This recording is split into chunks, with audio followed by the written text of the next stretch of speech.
ಮಾನ್ಯ ಶಾಸಕರು, ತುಂಬ ಹಿರಿಯ ಮಾಜಿ ಸಚಿವರು, ಹಿರಿಯ ರಾಜಕಾರಣಿಗಳು, ಅನುಭವಿಗಳು, ಸಮಾಜದಲ್ಲಿ ಒಂದು ಸಂದೇಶ ಹೋಗ್ತದೆ.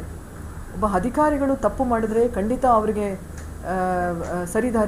ದಾರಿಗೆ ಹೋಗೋ ಹಾಗೆ ಅಥವಾ ಒಂದು ಕಾನೂನಿನ ಚೌಕಟ್ಟನ್ನು ಮೀರಿ ನಾವು ಕೆಲಸ ಮಾಡಿದ್ರೆ ಅದಕ್ಕೆ ಅದರದೇ ಆದ ಒಂದು ನಿಯಮಗಳ ಅಡಿಯಲ್ಲಿ ಅವರಿಗೆ ತಾವು ತಿಳಿಸುವ ಅವಕಾಶ ಖಂಡಿತ ಇದೆ.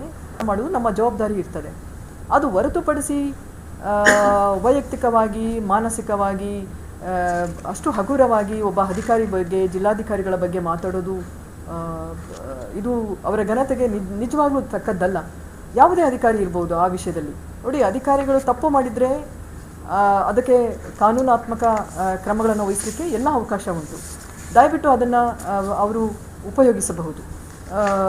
ಅದು ಬಿಟ್ಟು ವೈಯಕ್ತಿಕ ನೋಡ್ರಿ ಎಂಥ ಶಬ್ದಗಳನ್ನು ಬಳಸಿದ್ದಾರೆ ಅಂದರೆ ನಿಜವಾಗ್ಲೂ ಅದು ತುಂಬಾ ನಮಗೆ ನೋವನ್ನು ಉಂಟು ಮಾಡಿದೆ. ಒಬ್ಬ ಅಧಿಕಾರಿ ನೋಡಿ, ನಾವು ಚಿಕ್ಕವರಿದ್ದಾಗ ಅಂದ್ಕೊಂಡಿದ್ವಿ ಶಿಕ್ಷಣ ಪಡೆದರೆ ಗೌರವ ಕೊಡ್ತಾರೆ ಸಮಾಜದಲ್ಲಿ.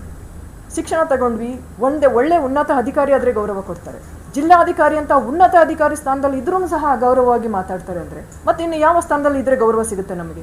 ನಾವೇನಾದ್ರು ತಪ್ಪು ಮಾಡಿದರೆ ತಿಳಿಸಿ ನಮಗೆ. ಖಂಡಿತವಾಗಿ ನಾನು ಕಾನೂನಿನ ಚೌಕಟ್ಟನ್ನು ಹೊರತುಪಡಿಸಿ ನಾವು ಕೆಲಸ ಮಾಡೋಕ್ಕೆ ಬರೋದಿಲ್ಲ. ನಾನು ಅಂತಲ್ಲ, ಯಾವ ಅಧಿಕಾರಿಗಳು ಮಾಡಲಿಕ್ಕೆ ಬರೋದಿಲ್ಲ. ಯಾಕಂದರೆ ಉತ್ತರವನ್ನು ಕೊಡಬೇಕಾಗ್ತದೆ. ನಾವೆಲ್ಲ ಬದ್ಧತೆಯಿಂದ ಕೆಲಸ ಮಾಡಬೇಕಾಗ್ತದೆ. ನಮಗೆಲ್ಲ ಒಂದು ನಿಯಮಗಳಿದೆ. ಆ ನಿಯಮದ ಚೌಕಟ್ಟಿನಲ್ಲೇ ನಾವು ಕೆಲಸ ಮಾಡೋದು ಸಹ. ಅದನ್ನು ಹೊರತಾಗಿ ನಾನೇನು ಮಾತಾಡಲಿಕ್ಕೆ ಇಷ್ಟಪಡೋದಿಲ್ಲ. ಬಟ್ ಕೋರ್ಕೊಳ್ತೇನೆ, ಈ ಥರ ಮಾತಾಡೋದು ಖಂಡಿತ ತಪ್ಪು.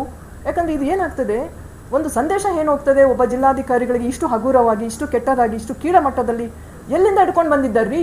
ನಾವು ಸಂವಿಧಾನಾತ್ಮಕವಾಗಿ ಒಂದು ಸಮಾನತೆಯಲ್ಲಿ ಸಂವಿಧಾನಾತ್ಮಕಕ್ಕೆ ಬಂದಿರೋ ಹಕ್ಕು ಇದು ನಮಗೆ.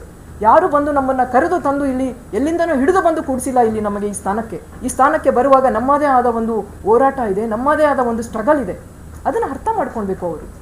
ಈ ರೀತಿ ಕೀಳಮಟ್ಟದಲ್ಲಿ ಮಾತಾಡಿದ್ರೆ ಏನು ನೋಡಿ, ನನಗೆ ಎಷ್ಟೋ ಅಧಿಕಾರಿಗಳು ಹೇಳ್ತಾರೆ, ಅವರ ಬಗ್ಗೆ ಭಯ ಬೀಳ್ತಾರೆ ಮಾತಾಡಲಿಕ್ಕೆ, ಬರವಣಿಗೆಯಲ್ಲಿ ಕೊಡಲಿಕ್ಕೆ ಇದು ಮಾಡ್ತಾರೆ. ಒಂದು ಸಾರ್ವಜನಿಕ ವೇದಿಕೆಯಲ್ಲಿ ಒಬ್ಬ ಅಧಿಕಾರಿಯನ್ನು ಅಷ್ಟು ಹೀನಾಯವಾಗಿ ಕೀಳಮಟ್ಟದಲ್ಲಿ ಮಾತಾಡ್ತಾರೆ ಅಂದರೆ ತಪ್ಪು ಅಲ್ಲ ಇದು? ಯಾವ ಮೆಸೇಜ್ ಹೋಗ್ತದೆ ಸಂದೇಶ ಸಮಾಜಕ್ಕೆ? ನಾನು ತಪ್ಪು ಮಾಡಿದ್ದರೆ, ನಮ್ಮ ನಿಯಮಾನುಸಾರ ನಾವು ಮಾಡಿಲ್ಲ ಅಂದರೆ ಅವರಿಗೆ ಖಂಡಿತ ಅಧಿಕಾರ ಇದೆ ಅದನ್ನು ತಿದ್ದಲಿಕ್ಕೆ ಅಲ್ಲ, ಅವರಿಗೆ ಎಲ್ಲ ಕಾನೂನಾತ್ಮಕ ಎಲ್ಲ ಅವಕಾಶಗಳು ಇದೆ. ಯಾಕಂದರೆ ಅವರು ಶಾಸಕರಿದ್ದಾರೆ, ಒಬ್ಬ ಜನಪ್ರತಿನಿಧಿ ಇದ್ದಾರೆ, ಎಷ್ಟೋ ಜನಗಳನ್ನು ಅವರು ರೆಪ್ರೆಸೆಂಟ್ ಮಾಡ್ತಾರೆ. ಬಟ್ ಮೆಸೇಜ್ ಏನು ಹೋಗ್ತದೆ ಇದರಿಂದ?